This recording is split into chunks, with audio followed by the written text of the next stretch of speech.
Hello everyone, नमस्ते। म हुँ दिपा। हजुरलाई स्वागत छ इजी किचन रेसिपीमा। आजको रेसिपीमा मैले हजुरहरूसँग सेयर गर्नको लागि लिएर आएकी छु छिट्टो मिठो बनेर तयार हुने परवलको मसालेदार तरकारी। सुरु गरौँ यसलाई बनाउनको लागि। सबैभन्दा पहिला यो परवलको तरकारी बनाउनको लागि हजुरले आफूलाई कतिको आवश्यकता पर्छ त्यो अनुसारको परवल लिनुहोला अनि भिडियोमा देखाए जस्तै यो परवललाई छिलेर पखालेर तयार गर्नुहोला।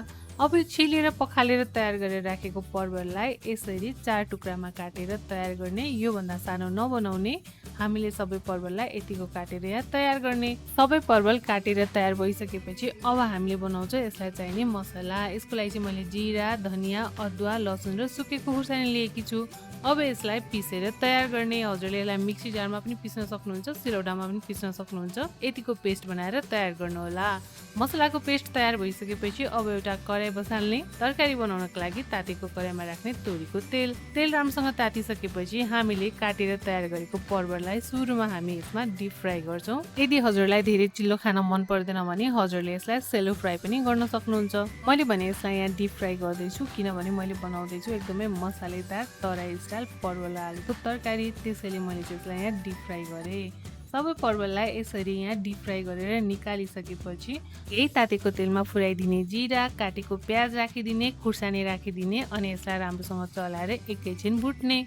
अब यतिको भुटिसकेपछि यो प्याज रातो हुनुभन्दा अगाडि यसमा राखिदिन्छौँ हामीले काटेको आलु अनि आलु र प्याजलाई सँगसँगै भुट्छौँ। आलु र प्याजलाई सँगसँगै भुटेर यतिको रातो बनाइसकेपछि अब राखिदिने यसमा बेसार राखे सँगसँगै यसमा राखिदिन्छौँ सुरुमा हामीले पिसेर तयार गरेको यो मसला राखिसकेपछि ग्यासको हिटलाई लोमा राख्ने अनि यो मसलालाई राम्रोसँग चलाएर भुट्ने। मसला काँचो रह्यो भने चाहिँ तरकारीको स्वाद बिग्रिन्छ, त्यसैले हामीले मसलालाई चाहिँ राम्रोसँग चलाएर भुट्नुपर्छ। केही बेर मसलालाई राम्रोसँग भुटिसकेपछि यसमा काटेको टमाटर राखिदिने, स्वादअनुसार नुन राखिदिने, त्यसपछि मसला पिसेको पानी पखालेर राखिदिने अनि छोपेर सानो आगोमा 5 मिनट पकाउने।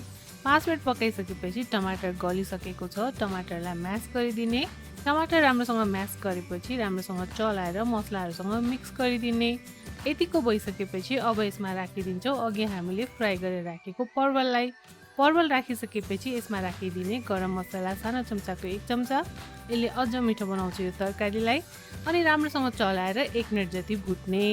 मसला राखेर 1 मिनट जति भुटिसकेपछि अब भने यसमा राखिदिन्छौँ ग्रेभी बनाउनको लागि सानो कचौराको 1 कचौरा पानी राखिसकेपछि सबै सामग्रीलाई राम्रोसँग एकचोटि फेरि चलाएर मिक्स गरिदिन्छौँ।